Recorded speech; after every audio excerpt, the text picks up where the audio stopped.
నమస్తే, welcome to our channel. వంటింటికి care of address అనగానే మనకు గుర్తొచ్చేది చిట్టిబొట్ల మధుసూదన్ శర్మ గారు. సార్ మనతో పాటు ఉన్నారు. ఈరోజు మనకి ఎలాంటి చిట్కాస్ చేంజ్ చూసిపోతున్నారు అనేది సార్ని అడిగి తెలుసుకుందాం. నమస్తే సార్. నమస్తే. సార్, మన ప్రేక్షకుల కోసం ఈరోజు మనం ఎలాంటి చిట్కాస్ మీరు చెప్పబోతున్నారు? దైనందిన జీవితంలో ఎదుర్కొనేటువంటి అత్యంత సర్వసాధారణమైన సమస్యలకి క్షేమదాయకంగా ఎలాంటి సైడ్ ఎఫెక్ట్స్ లేని అన్ని సైడ్ బెనిఫిట్స్ ఉన్నటువంటి ఔషధాలను ఎలా వాడుకోవాలో ఆ పద్ధతి ఎలాగో వివరాలు కూడా అన్ని నేను తెలియజేయడానికి రెడీగా ఉన్నానమ్మా. ఓకే సార్, స్టార్ట్ చేసేద్దాం. ఓకేమ్మా. మనం ఈ వీడియోలో గ్యాస్ట్రిక్ ట్రబుల్ సమస్యకి చక్కటి గృహ వైద్యం అనేటువంటి ఆసక్తిదాయకమైనటువంటి అంశాన్ని గురించి తెలుసుకోబోతున్నాం. ఈ రోజుల్లో చిన్నపిల్లల నుంచి పెద్దల వరకు గ్యాస్ట్రిక్ ట్రబుల్ సమస్యలు. ఎవరిని పలకరించినా, ఎవరితో మాట్లాడినా, మనం ఆరోగ్యపరమైనటువంటి విషయాలు మాట్లాడుకునే సందర్భంలో ముఖ్యంగా గ్యాస్ట్రిక్ ట్రబుల్ సమస్యతో బాధపడేటువంటి వాళ్ళు వాళ్ళ యొక్క ఇబ్బందులు ఒకరికొకరు చెప్పుకునేటువంటి పరిస్థితి ఏర్పడుతుంది. అంతేకాకుండా గూగుల్ సెర్చ్లో మీరు గమనించినప్పటికీ గ్యాస్ట్రిక్ ట్రబుల్ సమస్యకు సంబంధించి చాలామంది ఎలాంటి ఔషధాలు, ఎలాంటి హోమ్ రెమెడీస్ ఉన్నాయని కూడా సెర్చ్ చేసేటువంటి పరిస్థితి కూడా ఉంటుందన్నమాట. ఈ గ్యాస్ట్రిక్ ట్రబుల్ సమస్య ఉన్నటువంటి వాళ్ళు మరి అందరికీ అన్ని లక్షణాలు ఒకే పద్ధతిలో ఉండవు. కొంతమందికి కడుపు ఉబ్బరంగా ఉంటుంది, కొంతమందికి ఆకలి కాదు, కొంతమందికి మోషన్స్ సరిగ్గా రావు, కొంతమందికి అయినటువంటి మోషన్స్ కూడా 3-4 సార్లు మోషన్స్ అయ్యేటువంటి పరిస్థితి ఏర్పడుతుంది. అదేవిధంగా మోషన్లో మరి వాసన ఉండేటువంటి పరిస్థితి ఏర్పడుతుంది. కొంతమందిలో మరి మోషన్ కూర్చున్నప్పుడు చీము, బంక, జిగురు ఇలాంటివి కలుగుతుంటాయి. కడుపు నొప్పి వచ్చి మోషన్ అయ్యేటువంటి పరిస్థితి ఏర్పడుతుంది. నోటు నీళ్లు ఊరుతుంటాయి. ఆకలి కాదు, తీసుకున్నటువంటి ఆహారం కూడా సరిగ్గా జీర్ణం కాకపోయేటువంటి పరిస్థితి ఏర్పడుతుంది. ఈ యొక్క ప్రభావం చేత మెడ నొప్పులు, కాళ్ళ నొప్పులు, కీళ్ళ నొప్పులు, మోకాళ్ళ నొప్పులు, మలబద్ధకం ఇలాంటి అనేక రకాలైన సమస్యలు కూడా కలిగేటువంటి పరిస్థితి ఏర్పడుతుంటుంది అనమాట. మరి సమస్య ఒక్కటే అయినప్పటికీ అనేక రకాలైన లక్షణాలు చుట్టుముట్టుతూ రకరకాల ఇబ్బందులు పాలు చేసేటువంటి పరిస్థితి ఏర్పడుతూ ఉంటుంది. మరి ఈ గ్యాస్ట్రిక్ ట్రబుల్ అనేటువంటి సమస్యను తొలగించేందుకు చాలామంది చాలా రకాలైన సిరప్స్ వాడుతుంటారు. అదేవిధంగా రకరకాల ట్యాబ్లెట్స్ వాడుతుంటారు.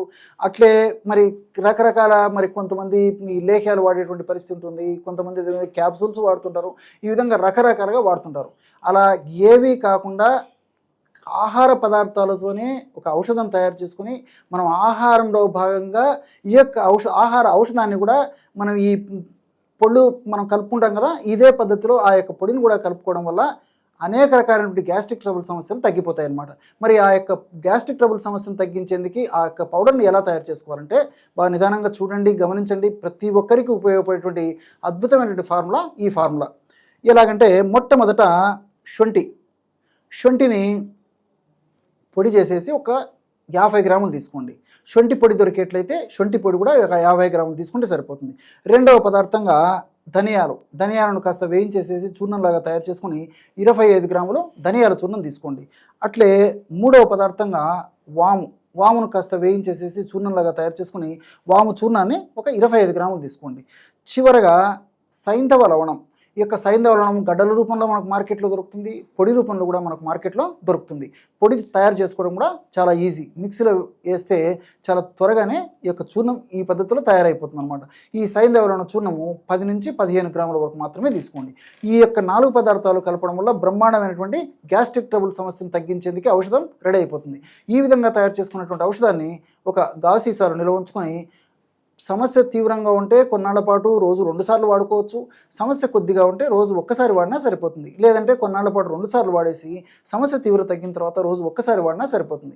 ఎలాగంటే మనం భోజనం చేసేటప్పుడు అన్నం మొదటి ముద్దలో ఒక 1/2 టీ స్పూన్ ఈ యొక్క పౌడర్ను కలిపేసేసి తింటూ ఉండాలి, ఇంతే. రాత్రి పూట కూడా నేను అవసరాన్ని బట్టి చెప్పాను కదా, ఇలాగే వాడుకోవచ్చు. మరి కొంతమంది అన్నం తినకుండా ఈ యొక్క చపాతీలు, రోటీలు లాంటి తినేవాళ్ళు కూడా ఉంటారు కదా, అలాంటి వాళ్ళకైతే మరి రోటీలు, చపాతీలు లాంటి తినేవాళ్ళు కూడా ఈ యొక్క పౌడర్ని అద్దుకొని తినేసినా సరిపోతుంది అనమాట. మరి ఏ విధంగా వాడినప్పటికీ ఇందులో ఉన్నటువంటి ఔషధ గుణాలు చాలా సమర్థవంతంగా పనిచేసేసి ఆ యొక్క సమస్యను చాలా త్వరగా తగ్గించేందుకు ఉపయోగపడతాయి. అంతేకాకుండా ఆధునికంగా మనం ఆలోచన చేసినప్పటికీ ఈ శొంఠిలో ఉన్నటువంటి ఈ షాగోలు, జింజరాలు, కుర్కుమిను ఇలాంటి అనేక రకాలైన రసాయన పదార్థాలు ప్రత్యక్షంగా పరోక్షంగా గ్యాస్ట్రిక్ జ్యూసెస్ను బాగా ఉత్పత్తి అయ్యేందుకు సహకరిస్తాయి. అంతేవిధంగా జీర్ణ వ్యవస్థలో గ్యాస్ ఉత్పత్తి కాకుండా ఉండేందుకు చాలా చక్కగా ఉపకరిస్తాయి. అంతేకాకుండా తీసుకున్నట్టు ఆహారం సవ్యంగా సజావుగా జీర్ణమయ్యేందుకు కూడా ఈ యొక్క శొంఠిలో ఉన్నటువంటి నేను చెప్పినటువంటి వివిధ రకాల రసాయన పదార్థాలు ఉపయోగపడతాయి. అంతేకాకుండా ధనియాల్లో ఉన్నటువంటి వివిధ రకాలైన రసాయన పదార్థాలు, టర్పిన్స్, కొరియాండ్రాలు ఇలాంటి రసాయన పదార్థాలన్నీ కూడా జీర్ణ వ్యవస్థను గాడిలో ఉంచేందుకు, గ్యాస్ట్రిక్ ట్రబుల్ సమస్య విపరీతంగా పెరగకుండా ఉండేందుకు, గ్యాస్ట్రిక్ ట్రబుల్ సమస్య తగ్గేందుకు, అదేవిధంగా ఆహారం బాగా జీర్ణమయ్యేందుకు ఇలా వివిధ రకాలుగా ఈ యొక్క ధనియాల్లో ఉన్నటువంటి ఈ రసాయన పదార్థాలు కూడా ఉపయోగపడతాయి. అంతేకాకుండా ఫైబర్ కూడా ఇందులో అంటే పీచు పదార్థం కూడా చాలా ఎక్కువ శాతంలో ఈ ధనియాల్లో ఉండడం చేత పీచు పదార్థం కూడా మనకి గ్యాస్ట్రిక్ ట్రబుల్ సమస్య తగ్గేందుకు, సమస్య రాకుండా ఉండేందుకు చాలా అవసరం. అదేవిధంగా వాములో ఉన్నటువంటి ఈ థైమాలు, థైమోక్వినాను ఇలాంటి టర్పిన్స్, ఫ్లేవనాయిడ్స్ ఇవన్నీ కూడా గ్యాస్ట్రిక్ ట్రబుల్ సమస్య తగ్గించడమే కాకుండా ప్రేవుల చలనాన్ని బాగా కలుగజేసేసి మరి సమయానికి కాల పద్ధతిలో విరేచనం అయ్యేందుకు కూడా ఈ యొక్క వాము ఉపయోగపడుతుంది. అంతేకాకుండా ఈ నొప్పులు తగ్గించేందుకు కూడా వాము సమర్థవంతంగా పనిచేస్తుంది. నేను ఇంతకుముందే చెప్పినట్లు గ్యాస్ట్రిక్ ట్రబుల్ సమస్య ఉన్నటువంటి వాళ్ళలో నాన్ స్పెసిఫిక్ పెయిన్స్ అనమాట, అంటే పరీక్షలు ఎన్ని చేసినప్పటికీ ఆ యొక్క కారణం స్పష్టంగా తెలియదు, కానీ మరి ఈ గ్యాస్ట్రిక్ ట్రబుల్ సమస్య తగ్గిపోతే కానీ ఆ నొప్పులు కూడా తగ్గిపోవు.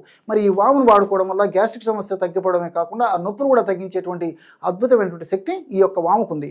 చివరగా సైంధవ లవణం.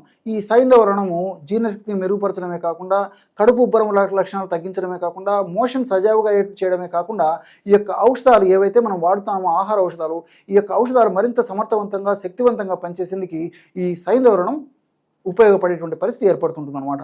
మరి ఈ పదార్థాలన్నీ కలిపి వాడుకోవడం వల్ల సమర్థవంతమైన ఫలితాలు ఈ గ్యాస్ట్రిక్ ట్రబుల్ అనేటువంటి సమస్యలో మనకు కలుగుతాయి. Thank you so much sir, చాలా మంచి ఇన్ఫర్మేషన్, అందరికీ యూజ్ అయ్యేటువంటి ఇన్ఫర్మేషన్. సో అది కూడా మన ఆయుర్వేదిక్లో చాలా న్యాచురల్గా చేసి చూపించారు కాబట్టి మీరు ట్రై చేయండి. ట్రై చేసిన తర్వాత మీ వాల్యుబుల్ కామెంట్ అనేది ఖచ్చితంగా కింద కామెంట్ చేయడం మర్చిపోవద్దు. ఇంకో వీడియోతో మళ్ళీ మీ అందరి ముందుకు వస్తాం. అప్పటి వరకు చూస్తూనే ఉండండి అవర్ ఛానల్.